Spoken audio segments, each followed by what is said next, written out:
Hello नमस्कार. तर त्याचं झालं असं की फिरायला आलोय गुजरातला. माझ्या मागे तुम्ही बघू शकता तर हा कुठल्या सिनेमाचा अजिबात सेट नाहीये बरं का. हे आहे नीलकंठ धाम, जे आहे स्टॅच्यू ऑफ युनिटी पासून साधारणतः एक 40 किलोमीटरच्या अंतरावर. अतिशय सुंदर असं हे ठिकाण आहे. आतमध्ये काय काय असणार आहे आपण बघूया. एखाद्या भल्या मोठ्या सिनेमाचा सेट भासावा अशा प्रकारचं हे मंदिर आहे आणि आतमध्ये गेल्या गेल्या खऱ्या अर्थानं हे सौंदर्य पाहून डोळे दिसतात.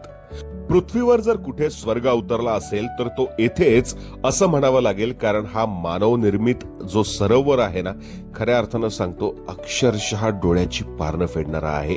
सगळीकडे चारही बाजूला निळशार पाणी आणि त्यामध्ये वसलेली ही मंदिरांची मांदियाळी, काय सांगायचं. येथे अक्षरशः सोन्यानं बनवलेल्या मंदिरांचा भास आपल्याला होतो आणि त्याच्यामध्ये वसलेले आहेत श्री स्वामीनारायण भगवान. अतिशय मोहक अशी मूर्ती आहे.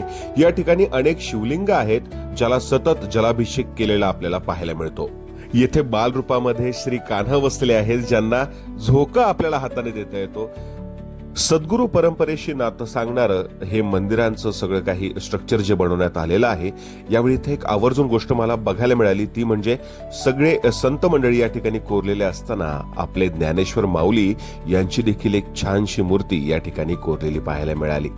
यानंतर बजरंग बलींचं एक वेगळं रूप जे हसरं होतं ते देखील या ठिकाणी आपल्याला पाहायला मिळतंय. साक्षात नर्मदा मैयांच्या किनाऱ्यावर वसलेलं हे मंदिरांचं जे काही छोटंसं गाव आहे ते आवर्जून पाहायलाच हवं. शिवशंभूंचं या ठिकाणी दर्शन घेतलं आणि गोमुखातून पडणाऱ्या पाण्यातून आपल्याला इथे स्नान देखील करता येतं.